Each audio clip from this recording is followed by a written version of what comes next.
already killed a few kids already. So after that, he was condemned to death for murder. What you smiling for? You finna get tore up in jail when you smile.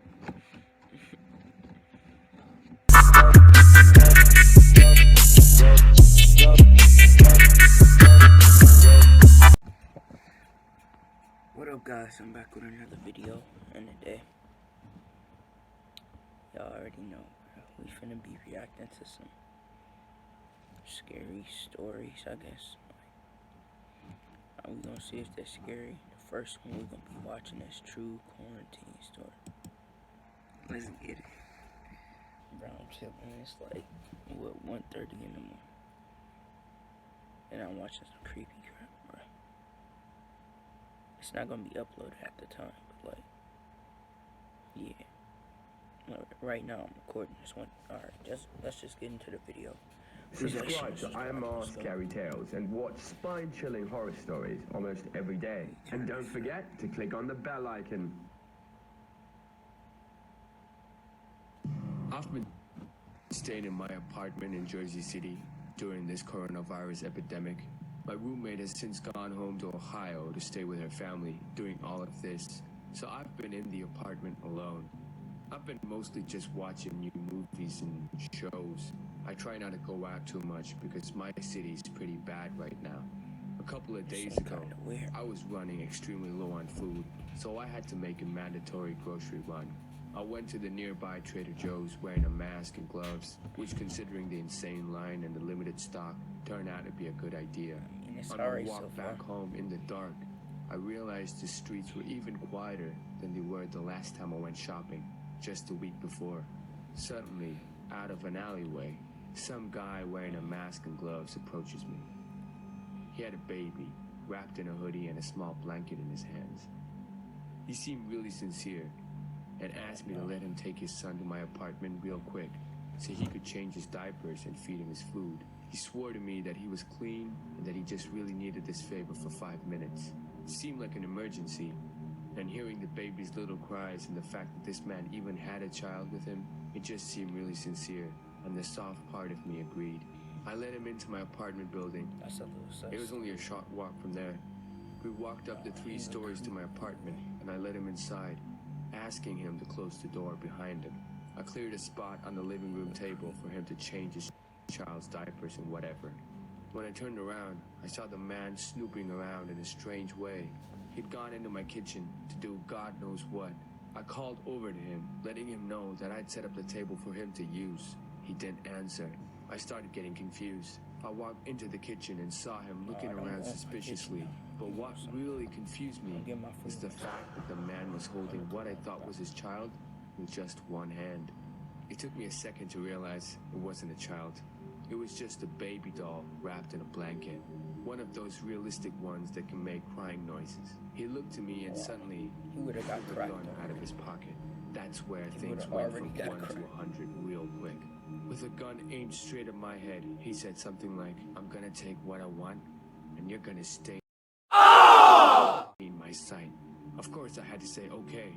I wondered if it could be a BB gun with the tip painted black, but even if it was, I doubt if I could have overpowered him. I couldn't risk it. He pulled out a big black bag from his backpack and filled it with valuables. My wallet, some of my roommate's jewelry, kitchen valuables, my brother's Xbox, and my iPad. It was sickening to watch, but I was Let me pause this. The first ever Xbox, bro. Why do you still have that if this is quarantine? You should have been through that.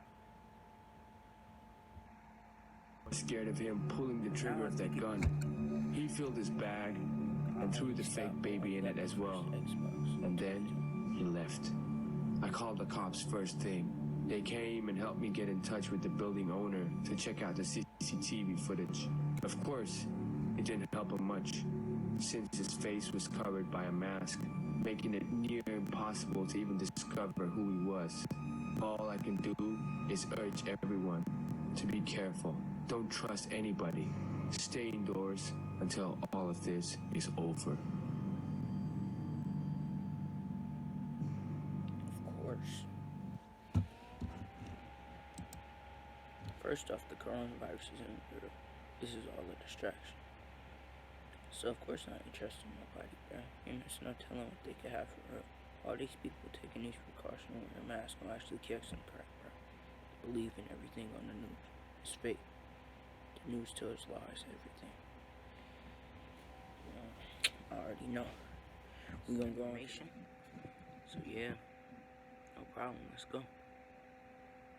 It says 3 creepy people stories. We gonna put all the links in the description, but yeah, I'm only gonna watch one of them because I'm not trying to make this video too long. I mentioned in a previous post that for a good week, my car was in the shop getting fixed. The last one was clean. This resulted in me lifting just about everywhere and having to deal with a lot of weirdos. Now, I already thought that the last Lyft driver I had was already pretty bad, but this guy takes the creepy cake. I had just finished my shift and this dude picks me up by the name of Angel. But anyways, as I get in the back seat of his car, he pulls up my Lyft photo and then zooms in on it repeatedly before he stares at me in the rearview mirror.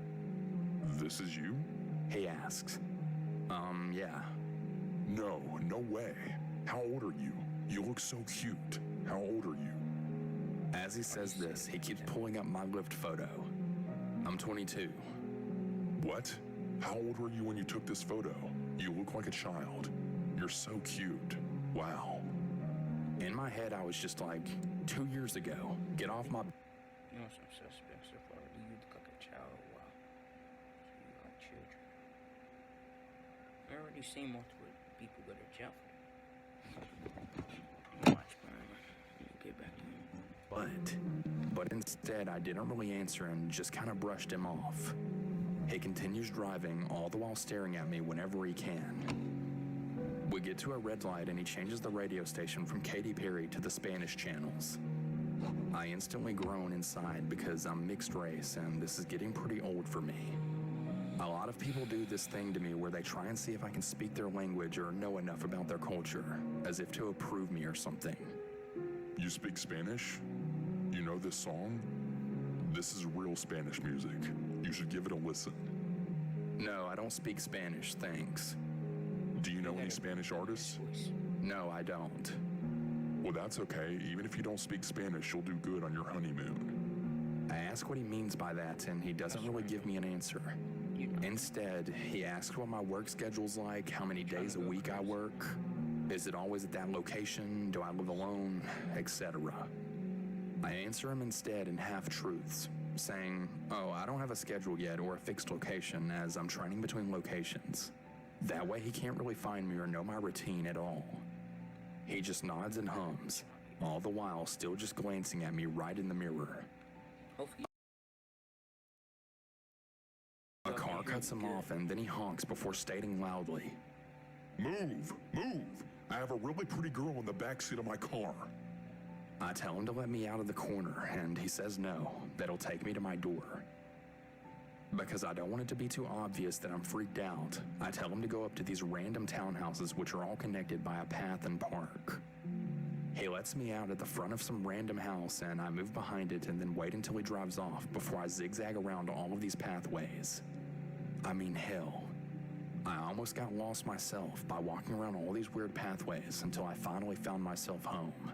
So yeah, Angel, let's definitely not encounter each other again.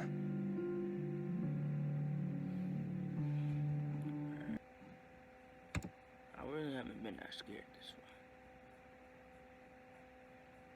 This happened around the year 2011 when I was 13. One day my friend was planning on throwing a party at his place, so my older cousin drove me there. It took about 4 hours to get there, and when I finally arrived, it was around 8 p.m. A few hours later, we were having fun, but out of nowhere, I had to use the bathroom really badly.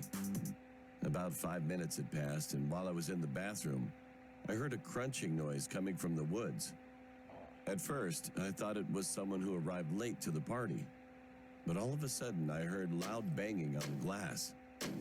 I started to think it might be my friend just looking for me, so I told him that I was inside the bathroom. However, it wasn't my friend. It was a guy who looked like he was in his late 50s, He said that his car broke down. He then asked me to help him, but I was already paranoid about strangers. So I simply told him that I couldn't help him. He nodded his head and walked away. When I was done using the bathroom, I went back to the room where my friend was. I told him what I saw and what the man said to me. My friend looked like he just saw a ghost. Then he finally said that for almost 2 months, this man was stalking his entire family, and also saw him from the bathroom window tons of times. They asked the police to check their area several times, but they couldn't help his family. When he said that, I thought he was overreacting, until I heard the same banging noise now coming from the door. It was more violent now. Everybody paused what they were doing and looked at the door in shock. One guest broke the silence and said it was probably only the pizza delivery man. But my friend told me not to answer the door at all costs. I looked through the peephole, and there he was. The same guy I saw through the bathroom's window. He had a psychotic-looking face and was licking his lips nonstop. We all just stood there in silence and hoped that the man would go away. But after a few minutes, the loud noise came from the basement. The guy threw a brick at the basement's window and crawled through it. Suddenly, it sounded as if a gunshot echoed through the entire house. My friend and most of the partygoers screamed and ran out of the house. I stayed behind along with a few others. One of the older kids was trained in martial arts, so I saw him assault and attack the man until he was shot. Afterward, the man escaped and ran into the woods. The whole scene was chaotic now. An ambulance and police car arrived soon after, and fortunately, the kid that was shot survived. After a few days of intense investigation, the police went to my friend's house and told him that they caught the guy. It turns out that he was living in the woods. He also kidnapped 3 kids, but luckily they were found in time and set free. But they also found out that he had already killed a few kids already. So after that, he was condemned to death for murder. You finna get tore up in jail. You smart. Yeah, Corey Kenshin did some videos like this. I don't watch Corey Kenshin, you already know. I forgot I turned the mouse off. My bad. But yeah, that's gonna conclude the video. Hope y'all enjoyed. And I'll see y'all later. Peace.